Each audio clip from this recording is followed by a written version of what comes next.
Hi welcome to Telangana exams YouTube channel. మీరందరూ కూడా Telangana exams YouTube channel subscribe చేసుకోండి.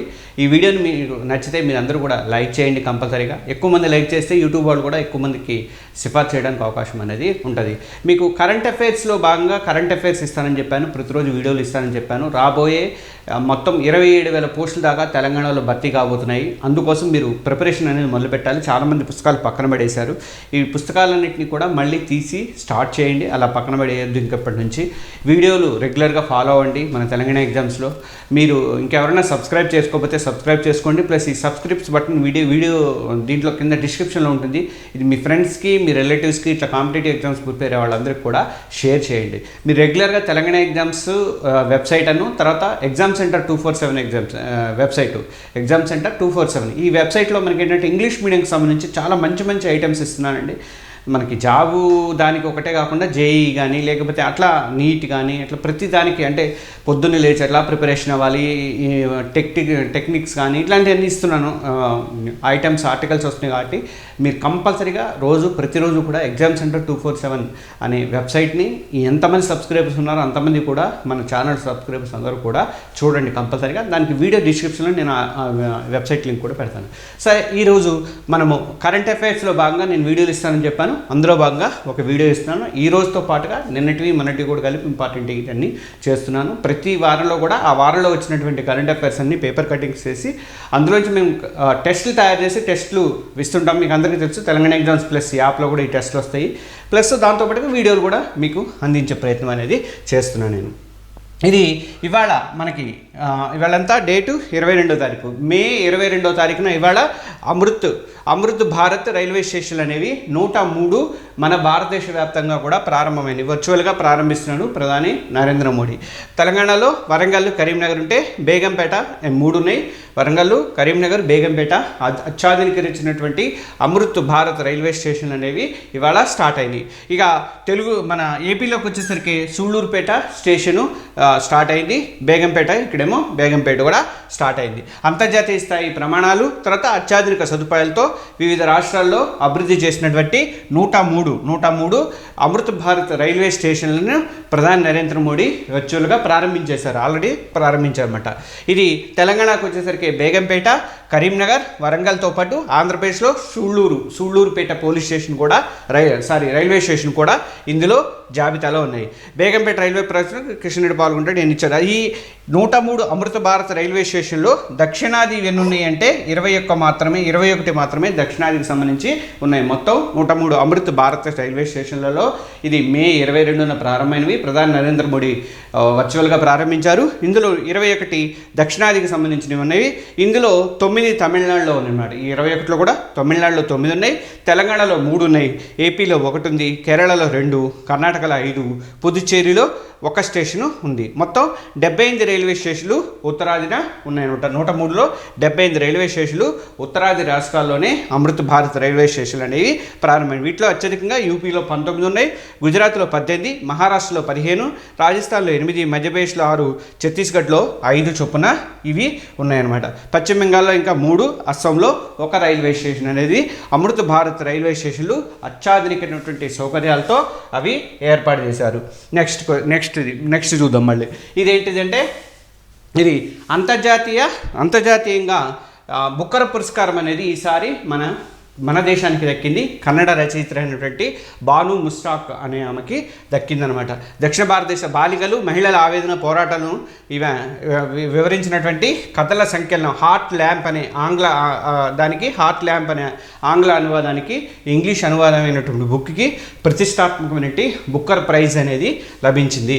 ఇది లండన్లో ప్రదానం చేశారు. ఈ బుక్కర్ ప్రైజ్ని తర్వాత ఈరోజు ప్రదానం చేస్తున్నారు. ఆల్రెడీ నిన్న ప్రదానం చేశారు. ఈ సాహిత్య పురస్కారాన్ని బాను ముష్తాక్ అనే ఆమెకి కథలను ఆంగ్లంలో అనువదించిన దీపా బస్తీతో కలిసి ఈమె ఈ అవార్డు అనేది స్వీకరించారు.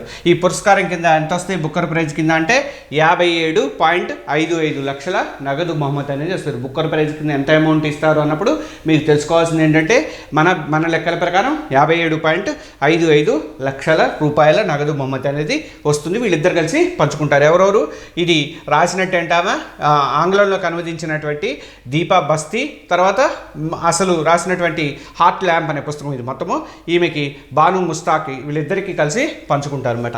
కర్ణాటకలోని హాసన్కి చెందినటువంటి బాను ముస్తాకు 1990-2023 మధ్య రాసినటువంటి చిన్న కథల సమాహారమే హసీనా అండ్ అదర్ స్టోరీస్ అనేది. ఈ సంకలనాన్ని ఏం చేశారంటే హార్ట్ ల్యాంప్ అని చెప్పేసి దీపా బస్తీ ఇంగ్లీష్లో అనువాదం చేశారు. దాని కన్నడకు వచ్చేసరికి దాని పేరు హసీనా అండ్ అదర్ స్టోరీస్ అనేది. దాన్ని ఇంగ్లీష్లో హార్ట్ ల్యాంప్ అనే పేరుతో ఎవరు అనువదించారంటే దీపా బస్తీ అనే ఆమె అనువదించింది. ఈ బుక్కి అవార్డు అనేది వచ్చింది. మొత్తం ఇందులో ఈ పుస్తకం గురించి చెప్పుకోవాలంటే 12 చిన్న కథల్లో మహిళల యొక్క జీవన చిత్రాన్ని ఇది పరిశీలనాత్మకంగా విశ్లేషించారని చెప్పి జ్యూరీ కొనియాడిందట. మనకి జనరల్గా ఇట్లా కూడా అడుగుతారు, మనకి ఈ చెప్తున్నగా స్టేట్మెంట్ మోడల్ వచ్చినప్పుడు ఇలా ఈమె గురించి ఎక్కువ క్వశ్చన్స్ వేసినప్పుడు ఈ విధంగా అడుగుతారు. ఆమె దేని గురించి పిల్లల గురించి ఇచ్చిందని చెప్పి పిల్లల గురించి కథలు రాసిందని చెప్పి ఇస్తాడు. అది దాంట్లో ఈ కింది వాక్యాలు ఏది సరైన ఉన్నప్పుడు ఆ ఏనో బీనో పిల్లల గురించి అని రాసినప్పుడు దాన్ని ఒమిషన్ చేయాలి. కాబట్టి మనము ఇది మొత్తం చదువుకోవాలి, చదువుకుంటేనే తెలుస్తుంది అనమాట. ఇక గీతాంజలి శ్రీ హిందీ నవల టూంబ్ ఆఫ్ శాండ్కు 2022లో ఈ అవార్డు వరించింది. తర్వాత డైసీ రాక్వెల్ దీన్ని ఆంగ్లంలోకి ఇంగ్లీష్లోకి అనువాదం అనేది చేశారనమాట. ఇది దీనికి సంబంధించినటువంటి అంశము. తర్వాత 3 ఏళ్లలో అంటే 2022 తర్వాత మళ్ళీ 2025 బుక్కర్ ప్రైజ్ అనేది రెండో భారతీయ పుస్తకం ఉన్నటువంటి హార్ట్ ల్యాంప్కి ఈ అవార్డు అనేది దక్కింది. వీళ్ళిద్దరికి కలిపి సంయుక్తంగా ఈ అవార్డు అనేది దక్కింది. బాను ముస్తాకు తర్వాత దీపా బస్తీ వీళ్ళిద్దరూ హార్ట్ ల్యాంప్ అనే పుస్తకం ద్వారా ఇది అవార్డు అనేది పొందారు. బాను ముస్తాకు అంతర్జాతీయ పురస్కారం పొందడం మీద అభినందనలు, అంటే అది మనకు అవసరం లేదనుకో, దానికి సంబంధించింది. ఇక నెక్స్ట్ ఇది ప్రత్యేక చేతి గడియారంతో అంతరిక్ష యాత్రకు వెళ్తున్నారు. ఎవరు? శుభాంశు శుక్లా తెలుసు మీకు. ఆల్రెడీ జూన్ నెలలో అంతరిక్ష యాత్ర చేపట్టబోయే దానికి భారత హోమగామి అయినటువంటి శుభాంశు శుక్లా సహా ఇతర బృందంలోని హోమగాములు ఈ హోమగాములందరూ కూడా ఆస్ట్రోనాట్స్ అందరూ కూడా స్విట్జర్లాండ్కి చెందినటువంటి ఒమేగా సంస్థ రూపొందించినటువంటి స్విట్జర్లాండ్ వాచీలన్నీ కూడా స్విట్జర్లాండ్ సిస్కి చెందినటువంటి ఎక్కువగా ఉంటాయి కదా. ఈ సంస్థ రూపొందించినటువంటి ప్రత్యేకమైనటువంటి చేతి గడియారాలు వాచీల్ని వెంట తీసుకెళ్తున్నారు. యాక్సియం స్పేస్ బృందం ఈ విషయాన్ని ధృవీకరించింది. మానవ సహిత అంతరిక్ష యాత్రలు మొదలైన తొలి రోజుల నుంచే ఈ గడియారాల సాంప్రదాయం అనేది ఉంది. 1965లో చేపట్టినటువంటి మానవ సహిత అంతరిక్ష యాత్రలో కూడా ఈ గడియారాల్ని తీసుకెళ్తున్నారు ఇవి హోమగాములు. ఎవరు తయారు చేస్తున్నారు దీన్ని అంటే స్విట్జర్లాండ్కి చెందినటువంటి ఒమేగా సంస్థ దీన్ని తయారు చేస్తుంది అనమాట. దీంట్లో ఉన్న ప్రత్యేకత ఏంటి? అంతరిక్షానికి తీసుకెళ్తే మన వాచీలు అయితే పనిచేవి ఆగిపోతాయి. ఆ వాచీలలో ఉన్న ప్రత్యేకత ఏంటి అంటే దీనికి ఈ 1965 నుంచి కూడా నాసా ఈ స్పెషల్ వాచీలకి పర్మిషన్ అనేది ఇచ్చింది. అంతరిక్షంలో అత్యధిక ఉష్ణోగ్రతలు, తర్వాత జీరో గ్రావిటీ, తర్వాత అధిక పీడనం లాంటి ఎలాంటి వాతావరణం అయినా సరే ఇవి పనిచేస్తాయి. యాక్సియం 4 AX4 మిషన్కు భారత కాలమానం ప్రకారం జూన్ 8వ తేదీ అంటే 2025 జూన్ 8వ తేదీ సాయంత్రం 6:41 ఈ ప్రయోగం చేపడతారు. ఫ్లోరిడాలోని కెనడీ స్పేస్ సెంటర్ నుంచి స్పేస్ ఎక్స్కి చెందినటువంటి డ్రాగన్ హోమనౌకలో శుభాంశు బృందము రోదసీలోకి ప్రయాణం అనేది చేస్తుంది.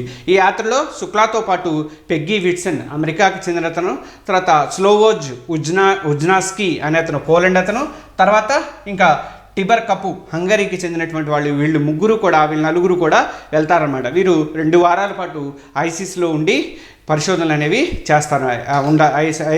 ఐఎస్ఎస్లో ఉండి పరిశోధనలు అనేవి చేస్తారు. భారత్కి చెందినటువంటి ఓ వ్యోమగామి అంతరిక్ష కేంద్రానికి వెళ్ళడం అనేది 4 దశాబ్దాల తర్వాత, 4 దశాబ్దాలు అంటే 40 ఏళ్ల కాలంలో ఇదే ఫస్ట్ టైము. 1984లో రాకేష్ శర్మ వెళ్ళారు. మీకు అందరికీ గుర్తు, ఈయన రష్యా హోమనౌకలో అంతరిక్షానికి వెళ్ళారు. ఆ తర్వాత ఇప్పుడు శుభాంశు శుక్లా మాత్రమే ఈ అంతరిక్షంలోకి వెళ్తున్నారు. అంతరిక్షంలోకి ఎప్పుడు వెళ్తున్నారంటే జూన్ 8, 2025 జూన్ 8 సాయంత్రం 6:41 చూడతారు. ఫ్లోరిడాలోని కెనడీ స్పేస్ సెంటర్ నుంచి వెళ్తున్నారు. ఈయన ధరించేటువంటి ప్రత్యేకమైనటువంటి వాచీలు, దీనికి జీరో గ్రావిటీ, తర్వాత అత్యధిక ఉష్ణోగ్రతలు, అధిక పీడనం, వీటన్నిటిని వాతావరణంలో ఎలాంటి మార్పులు వచ్చినా తట్టుకునేటువంటి ఈ వాచీల్ని స్విట్జర్లాండ్కి చెందినటువంటి ఒమేగా సంస్థ ప్రత్యేకంగా రూపొందించింది. 1965 నుంచి కూడా ఈ వాచీలు అనేవి తయారు చేస్తుంది. ఇక ఇది చాలా పెద్ద ఐటము దీనికి సంబంధించింది. ఇది ఇంకా మనం వివరంగా చెప్పుకోవాల్సి ఉంటుంది. దీనికి సంబంధించి కొంచెం ఇప్పుడు మాత్రం మామూలు డీటెయిల్గా చెప్పలేకపోతున్నాను, తక్కువ చెప్తాను నేను. నెక్స్ట్ దాంట్లో, ఎందుకంటే ఇది అగ్రరాజ్యము మనకి మన ఎయిర్ డిఫెన్స్ సిస్టమ్కి సంబంధించి మనకి చేశారు కదా, మొత్తం S-400 అనేది బాగా ఇది చేసింది. అలా ఇప్పుడు అగ్రరాజ్యం ఏం చేస్తుందంటే గోల్డెన్ డోమ్ని రూపొందించుకుంటుంది. గోల్డెన్ డోమ్ ఇది భూతలం నుంచి, అంటే మనం భూమి మీద కానీ గగనతలంలో ఆకాశంలో కానీ వీటన్నిటి నుంచి కూడా కాపాడేటువంటి రక్షణ వ్యవస్థ ఐరన్ డోమ్ ఎవరికి ఉంది? ఇజ్రాయెల్కి ఉంది. ఇప్పుడు ఇది గోల్డెన్ డోమ్ పెట్టుకుందట, గోల్డెన్ డోమ్ రూపొందించుకుంటుంది. $175 బిలియన్ దీన్ని అధ్యక్షుడు ట్రంప్ ప్రతిపాదన అనేది చేశారు. $175 బిలియన్ అమెరికా భద్రత కోసము అత్యాధునికమైనటువంటి వ్యవస్థని గోల్డెన్ డోమ్ని ఈ ట్రంప్ అమెరికా ఏర్పాటు చేసుకుంటుంది. ఇది గోల్డెన్ డోమ్ అంటే ఏంటి అంటే ఆపరేషన్ సింధూరు ఆపరేషన్ సింధూర్ టైంలో మన వాళ్ళు ఏం చేశారంటే పాకిస్తాన్ క్షిపణులను మన భూభాగంపై పడకుండా వాటిని సుదర్శన్ చక్ర S-400 అనేది గగనతల రక్షణ వ్యవస్థని విజయవంతంగా అడ్డుకుంది. అలాంటి అంటే మార్గ మధ్యలోనే ఆ మిసైల్ని కూల్చిపారేసింది. గాజా భూభాగం నుంచి కూడా హమాస్ ఆయుధాలను సంధించినప్పుడు హమాస్ వందలలో వేలల్లో క్షిపణులు సాధించినప్పుడు ఇజ్రాయిల్ ఐరన్ డోమ్ కూడా ఇలాంటి పరిస్థితే చేసింది. ఇలా రక్షణ వ్యవస్థలు ఈ ఐరన్ డోమ్లు కనుక్కొని గోల్డెన్ డోమ్ ఐరన్ డోమ్ కానీ S-400 కానీ ఇవి ముందే కనుక్కొని వాటిని అవి సిద్ధమయ్యి పైకి వచ్చేలోపు వాటిని కూల్చిపారేస్తాయి అనమాట. కనిపెట్టి మన దగ్గర నుంచి మిసైల్స్ పంపించేసి వాటిని కూల్చిపారేసే అవకాశం ఉంటుంది. అలాంటి దానికోసం అని చెప్పేసి ఈ గోల్డెన్ డోమ్ని భారీ ఎత్తున, అంటే వాళ్ళు రేపు పొద్దున ఏంటంటే అంతరిక్షం నుంచి వచ్చే ప్రమాదాన్ని కూడా కాపాడుకోవడానికి వీలుగా ఇది తయారు చేస్తున్నారట. కెనడా కూడా దీంట్లో భాగమవుతుందని చెప్పేసి నేను అక్కడ చూశాను. ఇది $175 బిలియన్ వ్యయంతో గోల్డెన్ డోమ్ మిసైల్ డిఫెన్స్ వ్యవస్థని ఏర్పాటు చేస్తున్నారు. 2029 జనవరిలోగా ఈ వ్యవస్థని అందుబాటులోకి తీసుకురాబోతున్నారట. అది దీనికి సంబంధించినటువంటి ఇన్ఫర్మేషన్. అంటే రష్యా నుంచి, చైనా నుంచి ఉపగ్రహాల అధునాతన శక్తి సామర్థ్యాలు ఎక్కువగా ఉన్నాయి రెండింటికి. ఈ రెండు దేశాలు ప్రయోగించిన రేపొద్దున ఏదైనా ఉపగ్రహాల నుంచి ప్రయోగించినా కూడా దాన్ని సమర్థంగా తిప్పికొట్టడానికి ఈ గోల్డెన్ డోమ్ అనేది ఉపయోగపడుతుంది. స్టార్ వార్స్ సిద్ధాంతం దగ్గర నుంచి ఇట్లా అప్పటి నుంచి ఇది స్టార్టింగ్ అనేది చేశారు. ఇంకా నెక్స్ట్ ఇది చాలా మంచి ఐటమ్, ఇది కూడా చాలా ఇంపార్టెంట్ ఐటమ్, వచ్చే ఐటమ్ ఇది. 2024లో 18,200 హెక్టార్ల సహజ సిద్ధ అడవులను భారత్ కోల్పోయింది.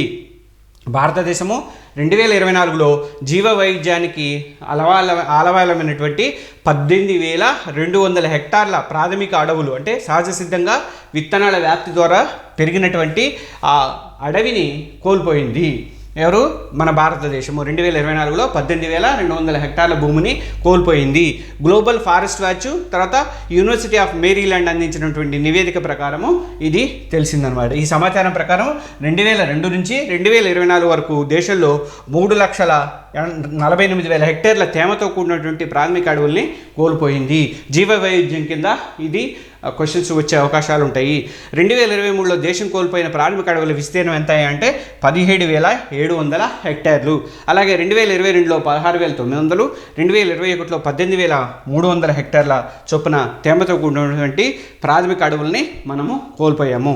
ప్రాథమిక అడవులు నీటి వడపోత, నిల్వ, నేల సంరక్షణ, కర్బనాలను గ్రహించడము, వరదల నియంత్రణ, వాతావరణ మార్పుల ప్రభావం తగ్గించడంలో ఇవి ప్రముఖ పాత్ర వహిస్తాయి. అలాంటి అడవుల్ని మనము కోల్పోయాము. దేశంలో 2001-24 మధ్య అస్సాము బాగుంటాయి కాబట్టి అడవులు అక్కడ అత్యధికంగా 3,40,000 హెక్టార్ల భూమిని చెట్లని కోల్పోయాము. తర్వాత మిజోరంకి వచ్చేసరికి 3,34,000, నాగాలాండ్కి వచ్చేసరికి 2,69,000 హెక్టార్లలో, తర్వాత మణిపూర్కి వచ్చేసరికి 2,55,000 హెక్టార్లు, తర్వాత మేఘాలయకి వచ్చేసరికి 2,43,000 హెక్టార్ల చెట్లను కోల్పోయాము. దీనివల్ల ఈ కాలంలో మొత్తంగా 1.39 మిలియన్ హెక్టార్ల చెట్లకు శాశ్వత నష్టం అనేది వాటిల్లింది.